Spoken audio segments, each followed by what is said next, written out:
Grabando.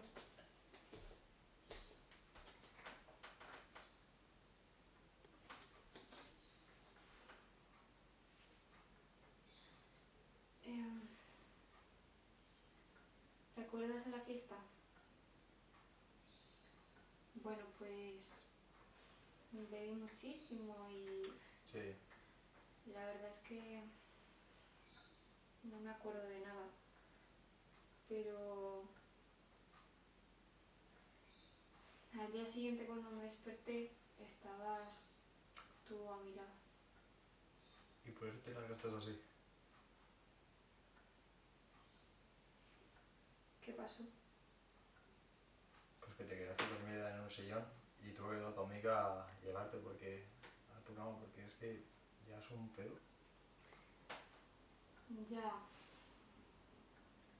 pero ¿por qué te metiste en la cama? Pues porque no me dejabas que me largase. O sea, me agarraste el brazo toda la noche y no me dejabas que me fuese. Además, yo también llevaba un pedo y así no iba a coger la moto, entonces pues me quedé a dormir contigo. Entonces, tú y yo, o sea, tú... No pasó nada, ¿vale? No, ¿En no serio? pasó nada. O sea, flipo contigo, Nora. O sea, ¿cómo se te puede pasar por la cabeza que hiciese algo así? O sea, es que flipo, tío. No, no, sí. Sí, lo sé, de verdad lo siento.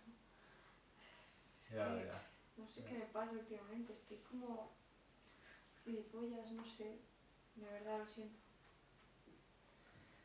Ay, anda, no te hagas y hasta estaba graciosa. ¿Me estuviste llamando Pome? O sea, ¿te puedes creer? O sea, qué pesada, tío.